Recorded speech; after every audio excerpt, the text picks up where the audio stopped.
Hello friends, welcome back to my channel. This is Ritesh. आज इस video में हम डेटाबेस के अलग अलग टाइप्स को समझेंगे। तो चलिए स्टार्ट करते हैं।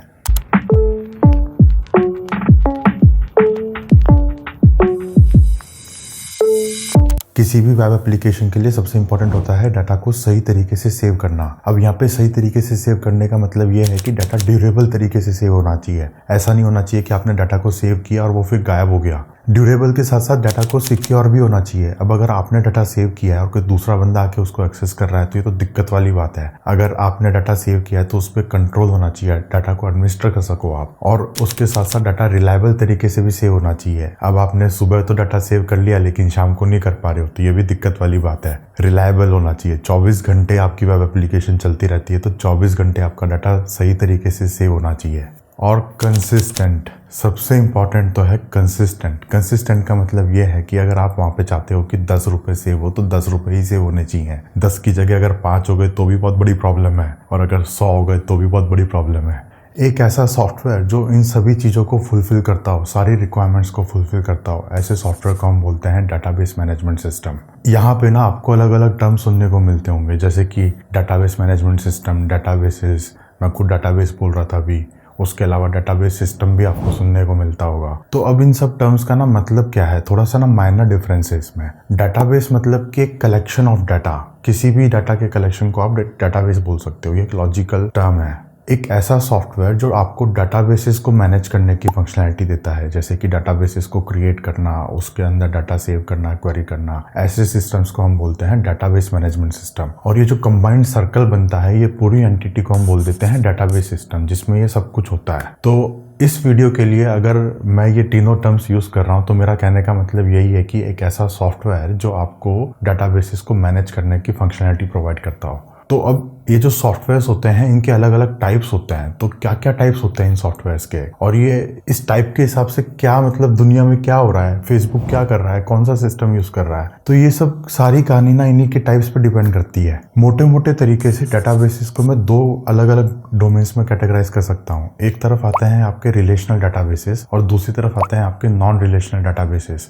रिलेशनल डाटाबेसेस के एग्जांपल्स हैं आपके MySQL, Postgres, Oracle, Microsoft SQL server है वो भी, ये सब रिलेशनल डाटाबेसेस हैं। रिलेशनल डाटाबेसेस सीक्वल क्वेरीज पे ऑपरेट करते हैं। Most of them support, almost all of them support sequel queries. Sequel queries के थ्रू आप उनसे इंसर्ट कर सकते हो, डाटा गेट कर सकते हो, डिलीट कर सकते हो, कुछ भी कर सकते हो। रिलेशनल डाटाबेसेस 1970s में पॉपुलर हुए थे और उस टाइम पे ये टर्म पहली बार कॉइन किया गया था। उसके बाद ये पॉपुलर होते ही गए। आज के टाइम पे 75% ऑफ द यूज केसेस में रिलेशनल डाटाबेसेस को यूज़ किया जाता है। तो ये है रिलेशनल डाटाबेसेस। और रिलेशनल डाटाबेस पे तो एक्चुअल में क्या है ना कि मैंने एक अलग से डिटेल्ड वीडियो बहुत तगड़ा बना रखा है। उसमें तो आपको tables, column, rows, primary keys, foreign keys, joins, indexes, पता नहीं सब कुछ समझ में आ ही जाएगा। देखना है तो यार लिंक ऊपर और नीचे डिस्क्रिप्शन बॉक्स में आपको मिल जाएगा। नॉन रिलेशनल डाटाबेसेस 2000 के बाद पॉपुलर होना स्टार्ट हुए और उसका रीज़न है क्योंकि उस टाइम पे वेब भी ग्रो कर रहा था काफ़ी, और जब वेब ग्रो कर रहा था तो बहुत ज़्यादा मैसिव स्केल पे डाटा जनरेट हो रहा था। इतने मैसिव स्केल पे डाटा को प्रोसेस करने के लिए आपको थोड़े स्पेशलाइज सॉफ्टवेयर्स की नीड है। रिलेशनल डाटाबेसेस में हमारे पास बहुत सारे फीचर्स होते हैं, हमें बहुत कुछ मिलता है। तो अगर हम कुछ ट्रेड ऑफ्स कर लें, किसी एक चीज़ को सेक्रीफाइस करके किसी दूसरी चीज़ को हम गेन कर सकते हैं। तो इन दोनों के अपने प्रोज एंड कॉन्स हैं, अपनी अलग अलग सिचुएशंस में अलग अलग डाटाबेसेस को यूज़ करते हैं। और अब हम कैसे यूज़ करते हैं, ये सबसे बड़ा क्वेश्चन तो आपको ये आता होगा कि चलो ठीक है यार, लेकिन कहाँ पे रिलेशनल यूज़ करना है, कहाँ पे नॉन रिलेशनल यूज़ करना है। तो यही एक क्वेश्चन का आंसर आपको इस वीडियो में मिलेगा, बिल्कुल मिलेगा। एक तो ये, और दूसरा ये कि ये दोनों नॉन रिलेशनल और रिलेशनल, इन दोनों का डाटा मॉडल क्या है अंडरलाइंग, ये किस तरीके से डाटा को सेव करते हैं। जैसे रिलेशनल आपके टेबल में डाटा को सेव करते हैं, टेबल्स के अंदर रोज होते हैं, कॉलम्स होते हैं। तो नॉन रिलेशनल भी किसी तरीके से डाटा को सेव करते होंगे। तो ये दोनों क्वेश्चंस का आंसर हम समझते हैं, एक दूसरे से लिंक्ड है एक्चुअल में दोनों। तो सबसे पहले कि अब हम कौन सा डाटाबेस में सेव करेंगे। रिलेशनल डाटाबेस में हम रिलेशनल और स्ट्रक्चर्ड डाटा को सेव करते हैं। रिलेशनल डाटा और स्ट्रक्चर्ड डाटा क्या होता है, अब जैसे इमेजिन करो कि आपको एक स्कूल अटेंडेंस एप्लीकेशन बनानी है, तो स्कूल अटेंडेंस एप्लीकेशन में आपके पास कुछ फंडामेंटल एंटिटीज होंगी, जैसे कि स्टूडेंट, क्लासेस, टीचर्स, सब्जेक्ट्स। तो ये जो एंटिटीज हैं, क्लासेस, स्टूडेंट्स, टीचर्स, ये सब आपस में रिलेटेड है। एक स्कूल के अंदर क्लासेस होती हैं, क्लासेस के अंदर स्टूडेंट्स पढ़ते हैं, टीचर्स स्टूडेंट्स को पढ़ाती हैं, क्लासेस को एक से ज़्यादा क्लासेस को पढ़ा सकती हैं, स्टूडेंट्स एक से ज़्यादा सब्जेक्ट्स को ले सकते हैं, ऑप्ट कर सकते हैं। तो ये सब आपस में रिलेटेड डाटा हो गया, आप समझ गए। और सबसे बड़ी बात यह है कि आप जब यहाँ पे डाटा को क्वेरी करने जाओगे तो आप एक कंबाइंड व्यू देखोगे कि आप ये जानना चाहोगे कि क्लास 8 के अंदर कितने स्टूडेंट्स हैं, ये फलाना टीचर कितनी क्लासेस को पढ़ा रही हैं, ये सब्जेक्ट कितने कितने स्टूडेंट्स ने ऑप्ट किया है कौन कौन सी क्लासेस में। तो यहाँ पे आपका एक इंडिविजुअल क्लास का एक सिंगल रिकॉर्ड से आपका कोई मतलब ही नहीं है। वो रिकॉर्ड मीनिंगलेस है जब तक कि आप उसको स्टूडेंट से कंबाइन ना करो। अकेला एक स्टूडेंट किसी मतलब का नहीं है जब तक आप उसको किसी क्लास में ना डालो, उसको किसी सब्जेक्ट को ना दो। तो इस टाइप के डाटा को हम रिलेशनल डाटाबेस में सेव करते हैं। और जो डाटा अनस्ट्रक्चर्ड होता है उसको हम नॉन रिलेशनल में सेव करते हैं। अनस्ट्रक्चर्ड डाटा मतलब कि इसका सबसे सही एग्जांपल है स्टॉक मार्केट का डाटा। स्टॉक मार्केट के अंदर आपके पास शेयर होते हैं और शेयर के प्राइसेस होते हैं। एक टाइम पे उसकी एक कोई प्राइस होती है। एक बार ये जब रिकॉर्ड हो जाता है डाटा, ये उसके बाद एडिट भी नहीं होता, आप इसको अपडेट भी नहीं करते। It's like fixed. ये डाटा डंप हो गया एक तरीके से। और ये सबसे सही यूज केस है नॉन रिलेशनल डाटाबेसिस के लिए। इंटरनेट ऑफ थिंग्स, सेंसर से जो डाटा आता है, जैसे कि आजकल मोबाइल डिवाइसेस में जीपीएस सेंसर्स हैं या बाकी सेंसर्स हैं, उससे जो भी डाटा आ रहा है वो नॉन रिलेशनल डाटा हो गया, अनस्ट्रक्चर्ड डाटा हो गया। डाटा का कोई फिक्स स्ट्रक्चर नहीं है। कभी 4 प्रॉपर्टीज आ रही हैं, कभी 6 प्रॉपर्टीज आ रही हैं। यहाँ तक आते आते आपको क्लैरिटी मिल जानी चाहिए कि आप कौन से यूज केस में कौन सा डाटा बेस यूज करोगे। नीचे कमेंट करके बताओ कि जोमेटो के लिए आप क्या यूज करोगे, ड्राइवर लोकेशन के लिए क्या करोगे, ऑर्डर के लिए क्या करोगे, ई कॉमर्स में ऑर्डर्स होते हैं उसके लिए आप कौन सा डाटाबेस मैनेजमेंट सिस्टम यूज करना चाहोगे। नीचे कमेंट करके बताओ। दोनों के बारे में मैंने आपको डिटेल में समझा। अब ये तो हमने ऊपर से समझ लिया कि यार इस टाइप का डाटा इसमें स्टोर होता है, लेकिन नॉन रिलेशनल और रिलेशनल का डाटा मॉडल क्या है, किस तरीके से वो डाटा को सेव करता है। तो ये है हमारा आज का सेकंड क्वेश्चन कि इन दोनों डाटाबेसेस का अंडरलाइंग डाटा मॉडल क्या है। और उसके हिसाब से ना इनको फर्दर कैटेगराइज भी किया जा सकता है। नॉन रिलेशनल डाटाबेसेस भी बहुत टाइप के होते हैं, ग्राफ होते हैं वगैरह वगैरह। तो इनका अंडरलाइंग डाटा मॉडल क्या है। रिलेशनल डाटाबेसेस डाटा को एज ए टेबल के फॉर्म में स्टोर करते हैं, एज ए लॉजिकल टेबल को आप एक्सेल शीट की तरह इमेजिन कर सकते हो। हर एक रो एक यूनिक रिकॉर्ड को दिखाती है और हर एक कॉलम उस रिकॉर्ड की प्रॉपर्टीज को दिखाता है। किसी भी एक टेबल में हम एक पर्टिकुलर एंटिटी टाइप के रिकॉर्ड्स को सेव करते हैं, जैसे कि यूजर टाइप के रिकॉर्ड्स को हम यूजर टेबल में सेव करेंगे, ऑर्डर्स टाइप के हम ऑर्डर्स टाइप में सेव करेंगे। टेबल्स को हम रिलेशंस भी बोलते हैं। और जो रिलेशनल डाटाबेस में जो रिलेशनल वर्ड है ना, वो रिलेशन से आया है, क्योंकि वो टेबल और रिलेशन एक ही है। रिलेशनल डाटाबेस पे तो मैंने अलग से वीडियो बना रखा है एकदम डिटेल में। एक्चुअल में ये जब मैं वो वीडियो शूट कर रहा था और उसको एडिट कर रहा था तब मुझे रियलाइज हुआ कि यार मैंने डाटाबेस के टाइप्स तो बताए नहीं, तो इसके लिए ये अलग से शूट कर रहा हूँ जिसमें हम सिर्फ डाटाबेस के टाइप्स के बारे में बात कर रहे हैं। तो मुझे लगता है कि रिलेशनल डाटाबेस की कहानी तो सॉर्टेड है एकदम, सब कुछ मतलब क्लियर है यहाँ पे। अब थोड़ी सी ना नॉन रिलेशनल की बात कर लेते हैं कि यार नॉन रिलेशनल कैसे डाटा को सेव करते हैं, उनका डाटा मॉडल क्या है। नॉन रिलेशनल डाटाबेसेस में आपको अलग अलग डाटा मॉडल मिलते हैं और इसके बेस पे अलग अलग डाटाबेसेस हैं। 3-4 के बारे में बात करते हैं और ये 3-4 एकदम मेन है, एकदम पॉपुलर, मतलब 99% kind of a thing.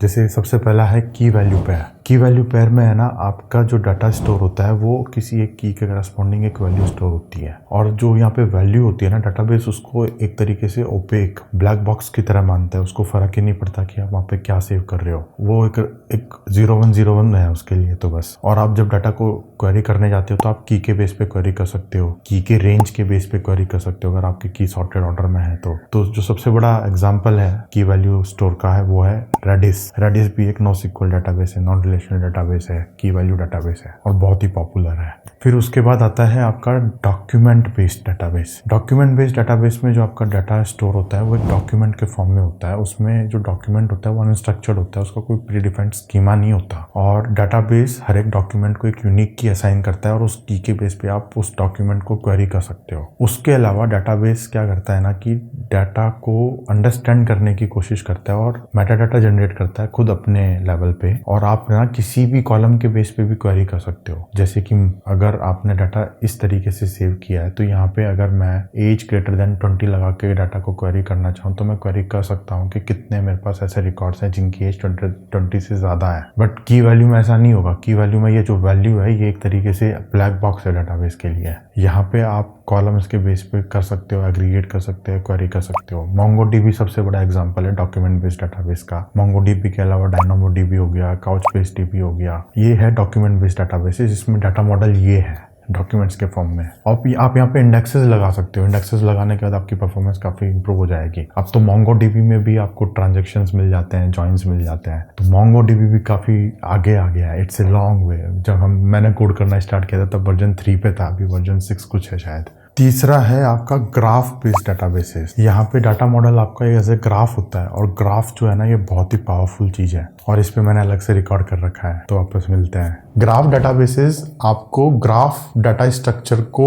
Save करने की पावर देते हैं। मतलब वो कंप्यूटर में जाके तो 0101 की तरह ही स्टोर होगा, फिजिकल लेयर आपको 0101 की तरह स्टोर करेगी, बट जो उसके ऊपर लॉजिकल लेयर बिल्ड होती है वो एज ए ग्राफ आप उसको क्वेरी कर सकते हो डाटाबेस को। आप उसके ऊपर ग्राफ ट्रैवर्सल एल्गोरिथम्स लगा सकते हो, और इसका सबसे बड़ा यूज केस है फेसबुक में। फेसबुक में जो फ्रेंड्स होते हैं, फ्रेंड्स बहुत सारे हो सकते हैं, जैसे मेरे फ्रेंड हो गए, उनके फ्रेंड्स हो गए। तो अब अगर मुझे और मोहित के बीच में कितने डिग्री ऑफ फ्रेंडशिप है, तो मैं यहाँ पे सिंपल ग्राफ ट्रैवर्सल एल्गोरिथम लगा के कह सकता हूँ कि 3 डिग्री ऑफ फ्रेंडशिप है। पर अगर ये डाटा ग्राफ के फॉर्म में सेव नहीं होता तो ये बहुत ही ज्यादा प्रॉब्लम वाली बात होती है, ये बात निकालना कि कितने डिग्री ऑफ फ्रेंडशिप है। Neo4j दुनिया का नंबर 1 ग्राफ बेस्ड डेटाबेस है। ये कोई एक स्पॉन्सर्ड पोस्ट नहीं है यार, मुझे कोई पैसे नहीं मिल रहे, मिलते तो बहुत ही अच्छा होता।